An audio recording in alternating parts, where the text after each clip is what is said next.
Hi everyone. Today with us we have Mrs. Chitra Singh. She is a sales mentor, an entrepreneur, a blogger, a podcast host, and more than that, she is just an inspiration to each and everyone out there who's into sales and marketing. Good afternoon, ma'am. Thank you for joining us. Thank you. Ma'am, you started a career as an assistant consultant with AF Ferguson Company in 1993, and now that as a market researcher, and now you moved to the sales and marketing domain. So, how did that shift particularly happen? Right. So sales was actually not a career which I chose by design. It happened to be by default. In fact, I can say that I fell into sales. So with my first job, I was in air servicing, and then I applied at Parkways. That was my next job, and I had applied like about you here in product management, and that's where I got my first exposure to sales. And I was given a territory like every other medical rep in Parkways, and I was told that this is your target and this is the territory you have to handle. And that's when I told my immediate supervisor that, listen, I'm a product expert. So what have I got to do with sales? Why do I have a target? And that's when he told me that sales is the essence of every single business. And if you don't know how to sell, how will you know what to tweak in the product, or what changes to do, which will finally allow us to serve the customer better. You need to be out there on the field with the salespeople, trying to understand their problems and challenges, and also the customer's problems and challenges. And I would say that was one of the most exciting as well as frustrating periods of my life where I learned whatever I do, know today about sales. I learned to take that. And after 6 months, I had done my targets. I was assigned a target and a territory. And I had done my target. And when I went back, he had asked me, so what do you think? You want to continue in product or you want to be in sales? And my answer was sales. So in 6 months, it changed the way I looked at it because I saw that the medical reps actually were the ambassadors of the product, and the pride they took in their work and the excellence with which they delivered their service to the customers was what impressed me the most, and I decided that this is where I would be for my life. So, ma'am, you talked about sales and how you changed your own profile. So, ma'am, along the years, along the years, I mean, for a professional like you, with 30 years of experience, has the sales domain changed over the years? And if yes, how frequently and how volatile is it today as compared to the earlier times?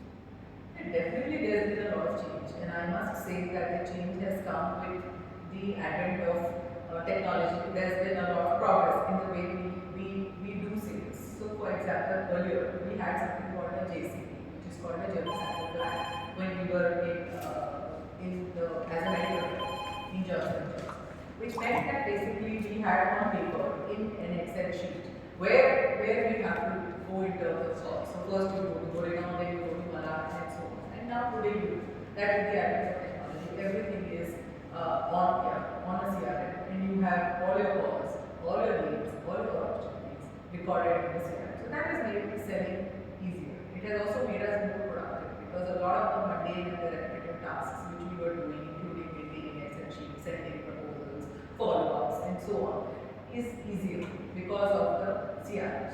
And I would say the maximum change has come in the last 2.5 years, ever since the pandemic started, because that really opened people's eyes to the fact that we need not be face-to-face with the customer in a physical meeting, in a face-to-face meeting, in order to make a sale. You can do a virtual sale, and now 60% of all sales is done online. It is virtual. We also have Amazon. We have so many others, Flipkart, and so on, where sales are all being done online. So that has been the most major shift in terms of sales. But the basic challenge of selling, where the salesperson is spending only about 25% of his or her time on the field, still remains, despite so much of technological advancement. And I would also say that in spite of AI, ML, and all the technology we have, nothing can replace the human connection. And the fact that when you meet a person, the trust and likability factor goes up many-fold, which is why we can never replace technology, can never completely replace the human connection. And so moving forward, we talked about and your recent, your entrepreneurial journey and stuff. Usually, whenever there's a business idea or entrepreneurial idea that comes into a young generation or any experienced professional, it generally is because of a small incident or a reality check when that happens to you. Was that the same case when you started the sales with your entrepreneurial journey? long way back? No, so I cannot say that I planned. I don't think life happens when you plan 20, 30 years ahead, because there are so many changes which happen all around us every single day. Yes, I wanted to do something to give back to the profession which is giving me everything which I have today. I believe that wherever I am today is a result of the confidence I have gained through being a sales person. And I did want to give back to this profession at some stage, but there was no clear idea on how and when. And then I attended a leadership program for a lot of women leaders, and I was asked what is my purpose in life. And that's when I started really thinking about what is my purpose. And there are two things which I'm really, really passionate about. One is, of course, sales, and my love for sales. And the second, that women should be independent and they should make their own choices to negotiate confidently for what they deserve at work and in life. And I've seen that a lot of women are not confident enough to negotiate for the value they deserve. So I brought both these together into one community which is called Sales Connection, where through sales we impart these life skills which make women more confident as human beings and as salespeople, so that they succeed in life and they are able to negotiate for what they deserve, both at work and in life. So you talked about women entering into the sales globally more much. So over the time, how do you see the impact? How has it frequently changed, especially for women? Because in India, we know the women have always been on the other end of the they've been on the receiving end. So how do you think, has it changed? Have you seen the witness the change yourself in women as far as today than what it was back a decade back? So if you were talking generally, I think the workforce participation of women is still abysmal. India is in fact at the bottom of the index. When you look at the World Economic Forum's gender gap report, India is one of the last few countries in terms of women's workforce participation. We are only at about 20%, whereas the world average for women's participation in the workforce is 40%. So women have a long way to go in terms of participation in the workforce itself. And in sales, this is even more amplified. This challenge or problem of lack of enough women participating in sales is even more amplified, because at entry level there are about 25-40% women who join at entry level. By the time you get to mid-management levels, it's 20%.